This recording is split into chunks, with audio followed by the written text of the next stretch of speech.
नमस्कार बहनों और भाइयों, आप सभी को करवा चौथ की हार्दिक शुभकामनाएं।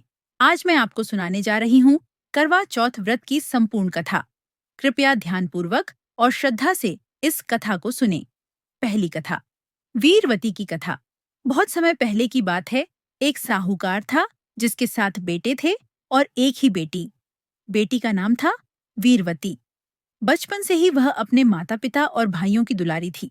समय आया, उसका विवाह हो गया। शादी के बाद पहली बार उसने करवा चौथ का व्रत रखा। सुबह से ही वीरवती ने अन्न और जल का त्याग किया। दिन भर पूजा पाठ में लगी रही, लेकिन जैसे जैसे रात गहराने लगी, उसकी हालत बिगड़ने लगी। वह बार बार सोच रही थी, कब निकलेगा चांद। उसके 7 भाई अपनी बहन को इस तरह कष्ट सहते हुए नहीं देख पाए। उन्होंने एक तरकीब निकाली। जंगल में जाकर पीपल के पेड़ पर दीपक जला दिए। दूर से देखने पर ऐसा लग रहा था मानो चांद निकल आया हो। भाइयों ने बहन से कहा, देखो बहन, चांद निकल आया है, अब तुम व्रत खोल लो। वीरवती ने सोचा, सचमुच चांद निकल आया है। उसने जल ग्रहण किया, अन्न खाया और व्रत तोड़ दिया।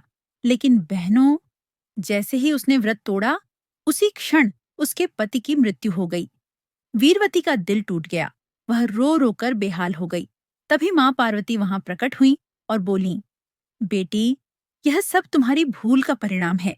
तुमने अधूरा व्रत किया है। अब यदि तुम अगले वर्ष पूरे विधि विधान से करवा चौथ का व्रत करोगी, तो तुम्हारे पति को पुनः जीवन मिलेगा। अगले साल वीरवती ने पूरे नियम और श्रद्धा से करवा चौथ का व्रत किया। उसकी भक्ति और तपस्या के बल से उसका पति जीवित हो उठा। और तभी से यह मान्यता है कि करवा चौथ का व्रत करने से पति की आयु लंबी होती है और अखंड सौभाग्य प्राप्त होता है। दूसरी कथा, साहूकार और बेटी की कथा। बहनों, अब सुनिए करवा चौथ की दूसरी कथा। बहुत समय पहले एक साहूकार था। उसकी एक बेटी और बहू थी। करवा चौथ का दिन आया तो दोनों ने श्रद्धा के साथ व्रत रखा। सुबह से न अन्न न जल, पूरा दिन उपवास में निकल गया। शाम होते होते बेटी की हालत बिगड़ने लगी। वह बार बार सोच रही थी, पता नहीं चांद कब निकलेगा। उसके भाई अपनी बहन को कष्ट सहते हुए नहीं देख पाए। उन्होंने दीपक जलाकर कहा, बहन, देखो, चांद निकल आया है, अब तुम व्रत खोल लो। भाई की बात मानकर बेटी ने व्रत तोड़ दिया। जैसे ही उसने अन्न और जल ग्रहण किया, उसी क्षण उसके पति की मृत्यु हो गई। बेटी रोती रही, पछताती रही। फिर उसने निश्चय किया, अब वह पूरे नियम और श्रद्धा से करवा चौथ का व्रत करेगी। उसने वर्षों तक यह व्रत पूरी भक्ति से किया। आखिरकार उसकी सच्चाई और तपस्या से यमराज प्रसन्न हो गए।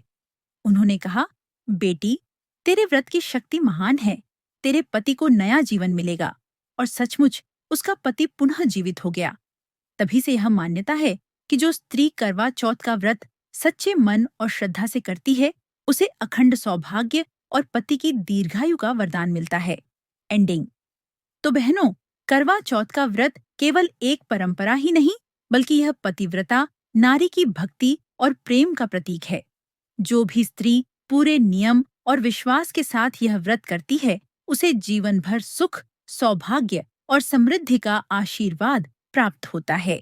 आप सभी बहनों को करवा चौथ की ढेर सारी शुभकामनाएं। जय माता दी।